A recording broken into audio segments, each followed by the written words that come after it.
ये पीछे जो पीला जहाज देख रहे हो ना, ये नॉटिका है जो हमें नील आइलैंड तक ले जाएगा। वहां लोग बनाना राइड, सोफा राइड इनके नाम पर पैसे दे रहे हैं ताकि इन्हें पानी में डुबोया जा सके। भीड़ देख रहे हो, इतनी भीड़ तो दिल्ली मेट्रो के राजीव चौक पर भी नहीं होती जितनी यहां पानी में है।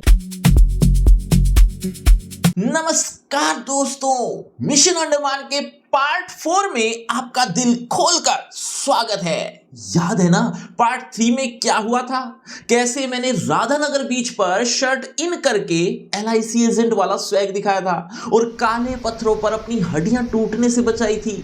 अगर वो नहीं देखा तो भाई बहुत कुछ मिस कर दिया। कोई बात नहीं, सर्च करके देख लेना। खैर, आज के एपिसोड में हम बनेंगे सस्ते जलपरे, खाएंगे समंदर के हिचकोले और नील आइलैंड के नुकीले पत्थरों पर करेंगे दर्द भरी कैटवॉक। तो अपनी कुर्सी की पेटी बांध लो, शुरू करते हैं। नमस्ते, मेरा नाम आशीष है। नीमू बीच पर जलपरा बनने का सपना टूटने के बाद अब हम निकल पड़े हैं खतरनाक मिशन पर। हम जा रहे हैं एलिफेंट बीच। मुझे लगा वहां हाथी मेरा स्वागत करेंगे, लेकिन अभी तो मेरा स्वागत ये लाइफ जैकेट कर रही है। इसे पहनकर ब्लॉगर कम उबला हुआ संतरा ज्यादा लग रहा। और ये हमारे बोट वाले भैया, भाई साहब, इन्हें लगता है कि ये समंदर में नहीं मौत के कुएं में गाड़ी चला रहे हैं। बोट पानी पर चल नहीं रही, उड़ रही है। हर लहर पर बोट ऐसे पटक रही है कि मेरी किडनी उछलकर मेरे फेफड़ों को हाई फाई कर रही है। मुझे तो डर है कि नाश्ते में खाया हुआ परांठा कहीं यहीं बाहर ना निकल जाए। और आखिरकार हम पहुंच गए एलिफेंट बीच। यहां तो अलग ही मेला लगा है। वो देखो जेट स्की वाला, वो खुद को धूम का जॉन इब्राहिम समझ रहा है, बस बाइक पानी वाली है। यहाँ इतनी एडवेंचर एक्टिविटी हो रही है कि मुझे डर है कि कहीं कोई मेरे ऊपर ही ना चढ़ जाए। ओ भाई, यहाँ लोग बनाना राइड, सोफा राइड इनके नाम पर पैसे दे रहे हैं ताकि इन्हें पानी में डुबोया जा सके। वाह रे इंसान, पैसे देकर टॉर्चर होने का शौक तो हम सिर्फ भारतीयों को ही है। क्या आपने कभी ये राइड की है? कमेंट में एक बार जरूर बताना दोस्तों। और वो देखो, वो मशहूर गिरा हुआ पेड़, पूरी दुनिया यहाँ उसी पेड़ के साथ फोटो खिंचा रही है जैसे वो पेड़ नहीं शाहरुख खान हो। और अब बारी है जलपरी बनने की, ओह सॉरी, जलपरा बनने की। ये मास्क पहनकर मेरा मुंह ऐसे पिचक गया जैसे किसी ने वैक्यूम क्लीनर से मेरी शक्ल चूस ली हो। एकदम सस्ता एलियन लग रहा हूं। और नीचे जाते ही हमला। भाई, ये मछलियां हैं या भूखे भेड़िए?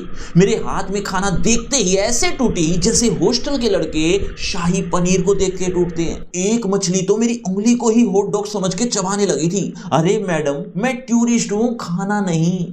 ओहो, नीचे तो अलग ही डिस्कवरी चैनल चल रहा है। ये कोरल देखो, कोई गोभी जैसा तो कोई मेरे दिमाग जैसा, एकदम पत्थर लग रहे हैं। मैं यहां सांस लेने की स्ट्रगल कर रहा हूं और ये मछलियां मुझे ऐसे जज कर रही हैं जैसे मैं उनके बेडरूम में बिना खटखटाए घुस आया हूं। खैर, एलिफेंट बीच पर हाथी न सही, पर यहां का पानी और वाइब एकदम जबरदस्त है। खैर, अब मैं चला किसी मालिश वाले को ढूंढने, क्योंकि मेरा शरीर अब मेरा नहीं रहा। दोस्तों, मालिश करवाने के बाद हेवलॉक की यात्रा पूरी। हेवलॉक को अलविदा कहने का वक्त आ गया है। हम जा रहे हैं अब नील आइलैंड।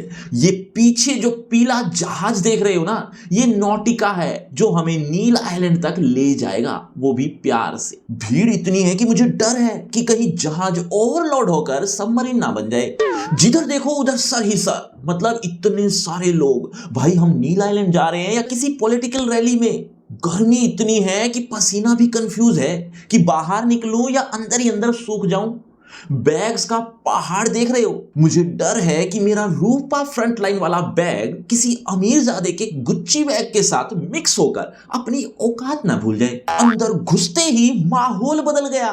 बाहर गर्मी इतनी थी कि पसीना भी सूख जाए और अंदर एसी इतना तेज है कि पेंगुइन भी स्वेटर मांग ले। कसम से अंटार्कटिका वाली फीलिंग दे रहे हैं ये लोग। और अब देखो ये नजारा, भाई साहब, इतना साफ पानी तो मेरे घर के RO फिल्टर पर भी नहीं आता।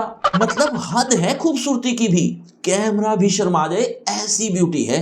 और धड़ाम, हम पटक दिए गए नील आइलैंड पर। पानी का रंग देखो, इतना नीला लगता है ऊपर वाले ने उजाला सुप्रीम की पूरी फैक्ट्री इसी समंदर में खाली कर दी है। नील आइलैंड पर पहुंचने के बाद सबसे पहले हम आए हैं भरतपुर बीच पर। इंटरनेट पर फोटो देखी थी तो लगा था कि यहां सिर्फ मैं और मेरी तन्हाई होगी, पर यहां तो पूरा भारत ही अपनी तन्हाई मिटाने आया है। भीड़ देख रहे हो, इतनी भीड़ तो दिल्ली मेट्रो के राजीव चौक पर भी नहीं होती जितनी यहां पानी में है। पानी नीला है, आसमान साफ है, पर मजाल है कि एक फोटो बिना किसी के सिर और पेट के आ जाए। बहुत हो गया स्वैग। अब आते हैं असली मुद्दे पर, पेट पूजा।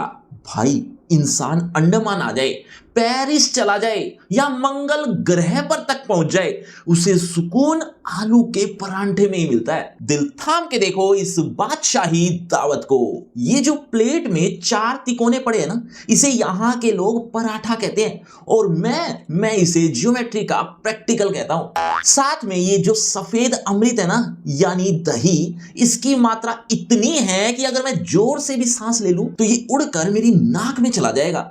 अरे इतना तो मैं उंगली से चाट कर खत्म कर दूं, पर क्या करें, आइलैंड पर आलू भी सोना भाव बिकता है, इसीलिए चुपचाप खा लो। वैसे आपको ब्रेकफास्ट में क्या पसंद है, कमेंट में एक बार जरूर बताना। और फिर पेट भरने के बाद हम निकल पड़े डिस्कवरी चैनल की शूटिंग करने। ये रास्ता देख रहे हो, ऐसा लग रहा है अभी झाड़ियों से एनाकोंडा निकलेगा। ये ऊपर लटकती हुई जड़ें देखो, कसम से रात को यहां आ जाओ तो पैंट गीली होने की गारंटी है। ऐसा लग रहा है मैन वर्सेस वाइल्ड के बेयर ग्रिल्स अभी इसी झाड़ी से निकलकर बोलेंगे, आज हम कीड़े खाएंगे। खैर, अब हम जा रहे हैं नील आइलैंड के नेचुरल ब्रिज को देखने। पहले हम घुस रहे हैं इस लूट बाजार में। यहाँ ये टोपियां और थैले ऐसे लटक रहे हैं जैसे शोरूम में गुच्ची के बैग हों। दाम सुनकर मेरी आत्मा शरीर छोड़ने को तैयार हो गई थी। मैंने एक नारियल पानी का रेट क्या पूछ लिया, उसने ऐसा दाम बताया जैसे नारियल में पानी नहीं अमृत भरा हो और उसे स्वर्ग से इंपोर्ट किया गया हो। खैर जो भी हो, हमने अपनी गरीबी को गले लगाया और सूखे गले के साथ आगे बढ़ लिए। अब सफर शुरू होता है नेचुरल ब्रिज का। रास्ता देखो भाई, ऐसा लग रहा है हम नील आइलैंड पर नहीं, अमेज़न के जंगलों में एनाकोंडा ढूंढने जा रहे हो।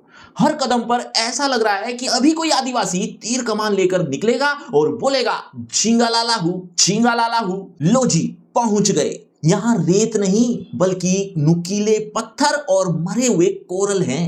रास्ता देखो, इतना ऊबड़ खाबड़ है कि अगर यहाँ गलती से भी गिर गए तो इंसान सीधा जीरा पाउडर बन जाएगा। ऐसा लग रहा है जैसे ऊपर वाले ने यहाँ सड़क बनाना शुरू तो किया था, फिर लंच ब्रेक हो गया और वो वापस आना ही भूल गए।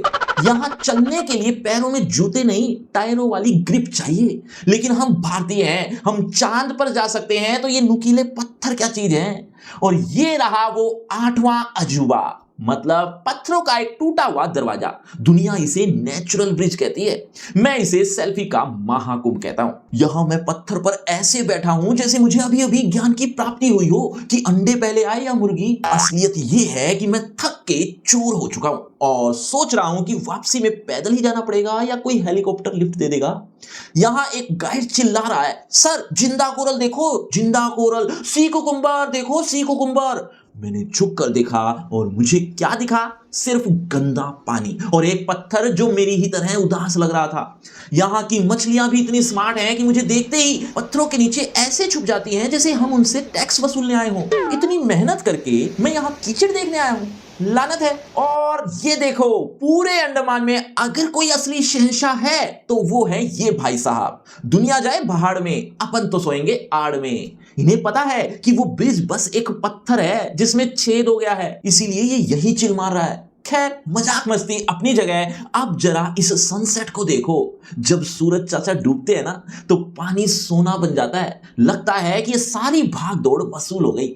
नेचुरल ब्रिज के पत्थरों को बाय बाय बोलकर अब हम बढ़ गए लक्ष्मणपुर बीच की तरफ। और इस बीच पे खड़ा हूं मैं, आपका चहेता सुपरस्टार। मेरी ये सफेद शर्ट और काला चश्मा देखकर लग रहा है कि मैं यहाँ घूमने नहीं, इस समुद्र के पानी का सौदा करने आया हूं। मैं पोज तो दे रहा हूं, लेकिन सच बताऊं, मेरे तलवों में इतना दर्द हो रहा है कि मन कर रहा है यहीं लेटकर जोर जोर से रोने लग जाऊं।